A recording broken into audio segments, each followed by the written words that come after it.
Hello students, hope you all are fine. आज हम शुरू करते हैं अपने नेक्स्ट टॉपिक से। हमारा नेक्स्ट टॉपिक है रिफ्रैक्शन थ्रू दी प्रिज्म। हमारा नेक्स्ट टॉपिक है, जो आज का टॉपिक है वो है रिफ्रैक्शन थ्रू दी प्रिज्म। इसमें क्या है हमारे पास? हमने कहा हमारे पास एक प्रिज्म है ए बी सी। हमारे पास एक प्रिज्म है ए बी सी और के एल हमारी इंसिडेंट रे ऑफ लाइट है। के एल हमारी इंसिडेंट रे ऑफ लाइट है। N1O हमारा एक नॉर्मल है, N2O हमारा दूसरा नॉर्मल है। यहाँ पर इस फिगर में प्रिज्म की जब हम रिफ्रैक्शन को स्टडी करते हैं तो हम दो तरीके के दो नॉर्मल कंसीडर करते हैं, normal N1O and normal N2O। दो नॉर्मल है हमारे पास, normal N1O and normal N2O। एक रे ऑफ लाइट है KL जो इंसिडेंट हुई AB फेस पर। हमारे पास एक रे ऑफ लाइट है जो इंसिडेंट हुई है and this ray of light refracts towards the normal along LM। KL हमारी रे ऑफ लाइट है जो इंसिडेंट हुई है। N1O हमारा नॉर्मल है, N1O हमारा नॉर्मल है और जो KL लाइट रे है वो रिफ्रैक्ट हुई है अलोंग LM। वो रिफ्रैक्ट हुई है अलोंग LM। द रे गेट रिफ्लेक्टेड अलोंग LM। यहाँ पर जो एंगल ऑफ इंसिडेंस और रिफ्रैक्शन बना था पहले रिफ्रैक्शन के केस में जो एंगल ऑफ इंसिडेंस और एंगल ऑफ रिफ्रैक्शन है वो I1 और R1 है।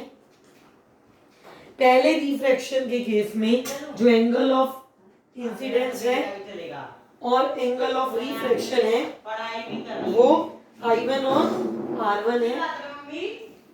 ठीक है, फिर से सुन लीजिए।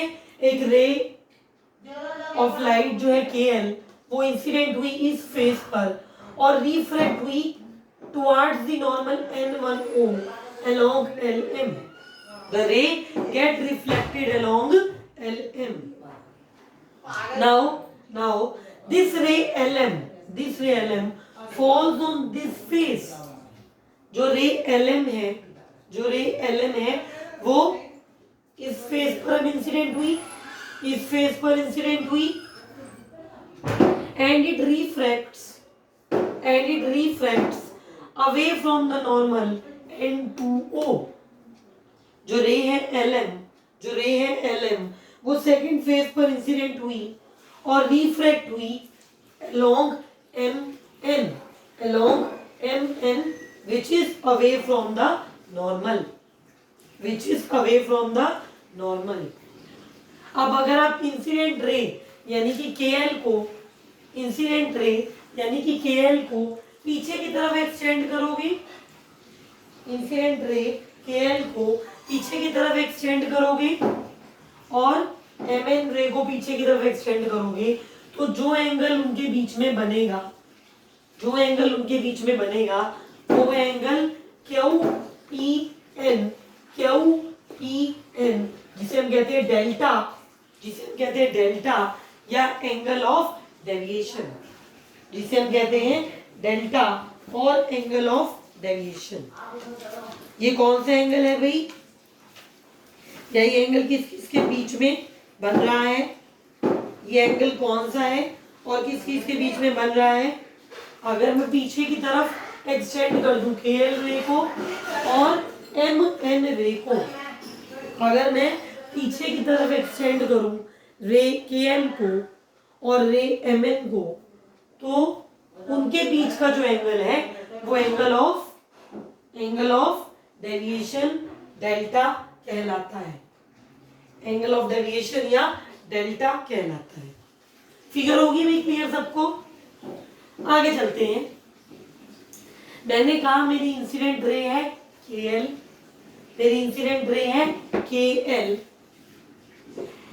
एंगल QPN जो है डेल्टा या angle of deviation, angle QPN जो है डेल्टा या एंगल ऑफ डेविएशन। ठीक है, incident ray KL and angle QPN is delta और एंगल ऑफ डेविएशन, एंगल के ओपीएन इज डेल्टा और angle of deviation. In triangle PLM, in triangle PLM क्या हो रहा है? In triangle PLM exterior angle property पढ़ी थी 9th में। Exterior angle is equal to sum of two interior angles. Exterior angle is equal to sum of two interior angles.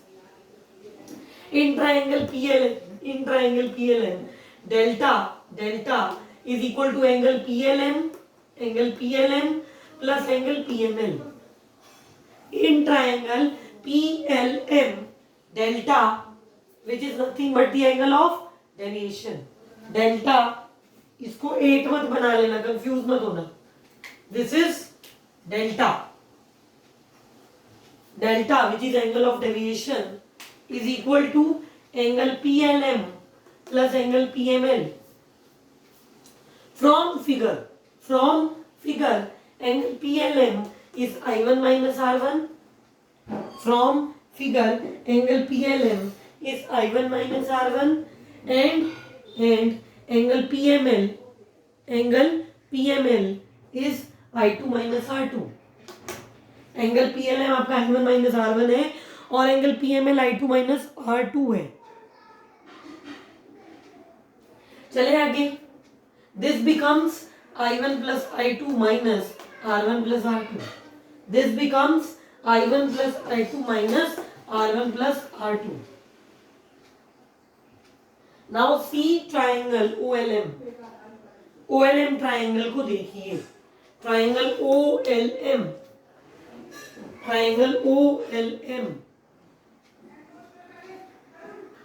Angle sum property होती है triangle की कि तीनों angle से सम क्या होता है ट्राइंगल में 180 डिग्री का होता है ना। In a triangle sum of its angle is equal to 180 degree.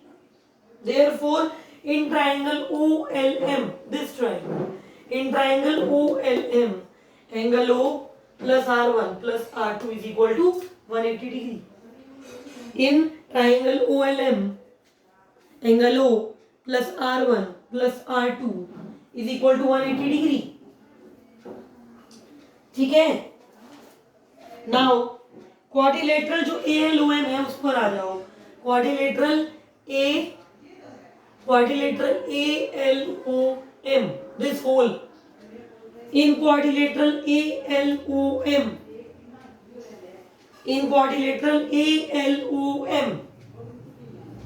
Some of opposite angle क्या होता है 180 होता है। In a quadrilateral sum of opposite angle is 180 degree. और we consider the another concept, each angle is of 90 degree. Each angle is of 90 degree, यानी कि मैं लिख सकती हूँ मेरा एंगल M और एंगल L का जो सम है वो 180 है। मेरा एंगल L और एंगल M का जो सम है वो 180 है और A और एंगल O का सम जो है वो 180 है। एंगल A और एंगल O का जो सम है वो 180 डिग्री का है। ठीक है? बुक वाला क्या करता है, इसको एंगल ना दिखा करके जनरल दिखा देता है। अभी A ऐसा क्यों दिखाते हैं? क्योंकि जो यहाँ पर A है ना वो एंगल ऑफ प्रिज्म है। इसकी प्रायोरिटी को शो करने के लिए इसको जनरली दिखाया जाता है। इसकी प्रायोरिटी, इसको ज्यादा तवज्जो देने के लिए, इसको ज्यादा रोल देने के लिए एंगल नहीं दिखाया जाता। दिखा दोगे तो भी कोई गलत नहीं करेगा, दिखा दोगे तो भी कोई गलत नहीं करेगा। आगे इतना समझ, ट्राइंगल PLM में क्या हुआ है, OLM में क्या हुआ है और क्वाड्रिलेटरल ALOM में क्या हुआ है। ठीक है? 3 इक्वेशन आ चुकी है यहां से। डेल्टा क्या है, ये क्या है, ये क्या है। इन इक्वेशंस का हम लोग यूज करेंगे। This and this. We have 4 equations with us. 4 equation है हमारे पास जिनका हम यूज करेंगे। आगे चलते हैं, मूविंग फर्दर, आगे चलते हैं। जो लास्ट इक्वेशन आई थी वो थी delta is equal to I1 plus I2 minus R1 plus R2, delta is equal to I1 plus I2 minus R1 plus R2। इसके अलावा हमने ये इक्वेशन में देखी कि angle A plus angle O 180 होता है। Angle A plus angle O is equal to 180 degrees. Angle A plus angle O is equal to 180 degree. Angle O plus R1 plus R2 is equal to 180 degree. ये तीनों वही equations हैं जो मैंने अभी आपको 2 मिनट पहले करवाई थी। Delta is equal to I1 plus I2 minus R1 plus R2। Angle O plus R1 plus R2 is equal to 180। Angle A plus angle O is equal to 180। आगे चलते हैं। बाय दीज टू इक्वेशंस, इन दोनों equation से आप ये लिख सकते हो ना कि angle A plus angle O बराबर है angle O plus R1 plus R2 के। बाय टू इक्वेशंस, इन दो इक्वेशन से आप लिख सकते हो कि angle A plus angle O बराबर है angle O plus R1 plus R2 के। Angle O plus R1 plus R2 के, यानी कि R1 प्लस R2 बराबर है A के। इन दो इक्वेशन से आप लिख सकते हो angle A plus angle O बराबर है angle O plus R1 plus R2 के, यानी कि A बराबर है R1 प्लस R2 के। A बराबर है R1 प्लस R2 के। ठीक है। By these two equation we obtain that A is equal to R1 plus R2। ठीक है, इतना समझ आ गया सबको? आगे चलें। A जो है वो किसके बराबर है? R1 प्लस R2 के बराबर है। इस A एंगल को एंगल ऑफ प्रिज्म भी कहा जाता है। Angle A is also known as angle of prism. अब हमारे पास डेल्टा की क्या वैल्यू थी भाई? I1 plus I2 minus R1 plus R2 नहीं थी? डेल्टा क्या था? I1 plus I2 minus R1 plus R2 था ना? डेल्टा था I1 plus I2 minus R1 plus R2, या I1 plus I2 minus A लिख सकते हो ना इसे। Bye equation 1 and equation 2, equation 1 और इक्वेशन 2 को अच्छे से देखिए। इक्वेशन 1 और इक्वेशन 2 को अच्छे से देखिए। इस और इस इक्वेशन से हम लिख सकते हैं कि एंगल ऑफ डेविएशन डेल्टा जो है, एंगल ऑफ डेविएशन यानी कि डेल्टा जो है वो I1 plus I2 minus A के बराबर है। By these two equation we can write delta is equal to I1 plus I2 minus A। Delta is equal to I1 plus I2 minus A और angle of prism, ये value आ गई। अब mu जो refractive index है वो क्या है? Sign I1 by sine R1। Mu क्या है हमारा? Sine I1 by sine R1। तो यहां से क्या आ जाएगा? Mu is equal to I1 by R1।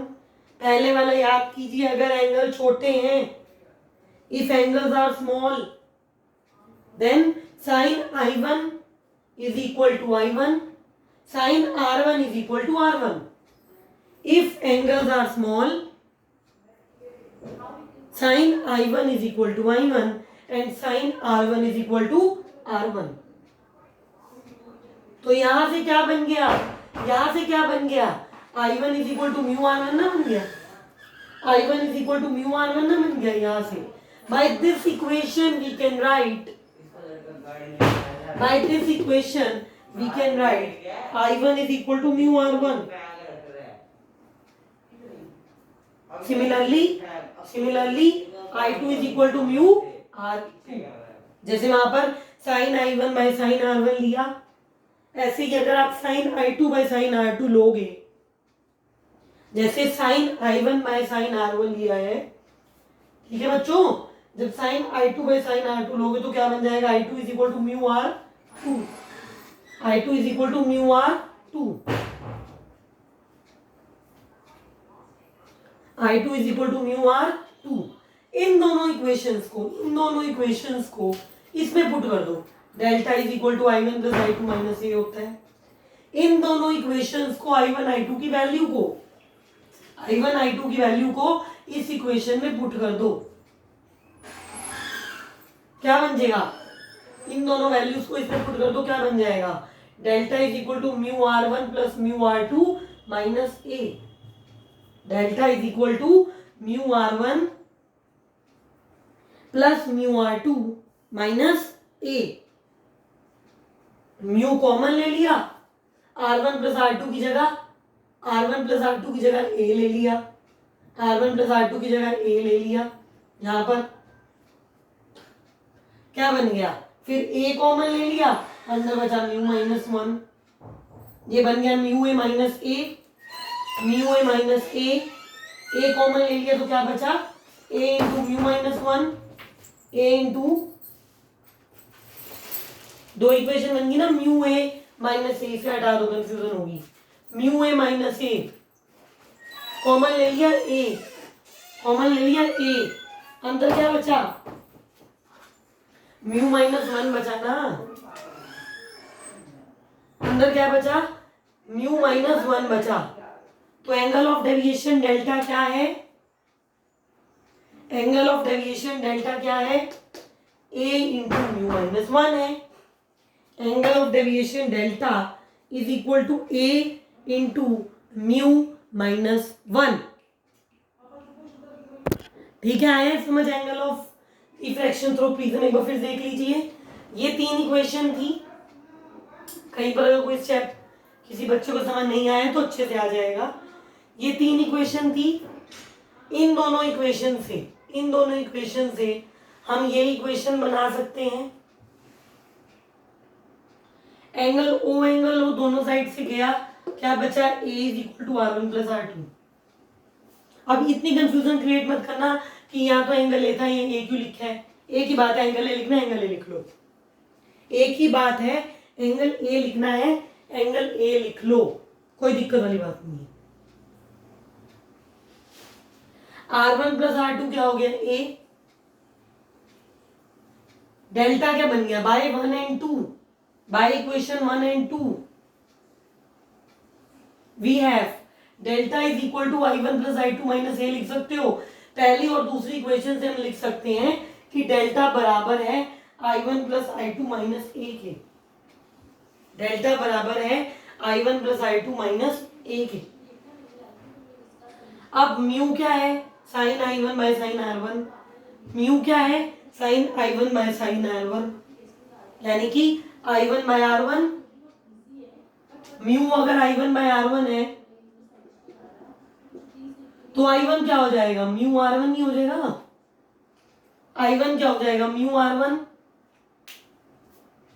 I1 क्या हो जाएगा? Mu R1। Similarly we can write for I2 is equal to mu R2। I2 is equal to mu R2। जैसे I1 म्यू R1 है, हम लिख सकते हैं I2 म्यू R2 है। लास्ट स्टेप में आ गए हम, लास्ट स्टेप पर आ गए हैं। I1 I2 की वैल्यू को इस इक्वेशन में पुट कर दो। I1 I2 की वैल्यू को डेल्टा की इक्वेशन में पुट कर दो, क्या बन जाएगा? Delta is equal to mu R1 plus mu R2 minus A. Delta is equal to mu R1 plus mu R2 minus A. Mu common ले लो, अंदर क्या बचा? R1 प्लस R2 माइनस ए। अंदर क्या बचा? R1 प्लस R2 माइनस ए। R1 plus R2 क्या है? ए है। R1 प्लस R2 क्या है? ए नहीं है, by equation 2 by 2 R1 plus R2 A है। आया बच्चों समझ? हाँ जी। एक बार लगेगा मुश्किल है, 2 बार लगेगा, तीसरी बार अपने आप कहोगे भी हमें पूरा आता है।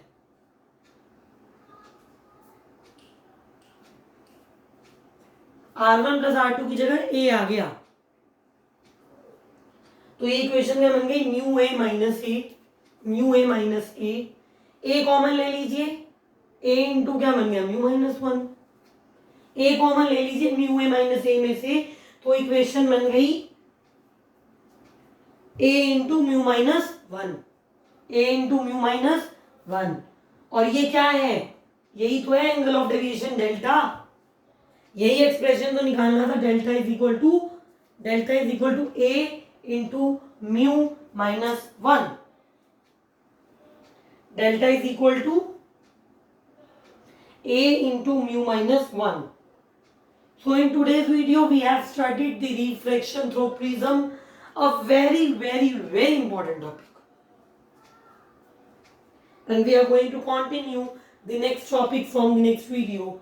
Be regular with videos, don't waste your time, study hard. Thank you. पहले वाले टॉपिक से पढ़ते रहिए, ना हो कि आप रिवीजन नहीं ले रहे, साथ साथ रिवीजन लेते रहिए। नेक्स्ट टॉपिक नेक्स्ट वीडियो से कंटिन्यू करेंगे। Thank you.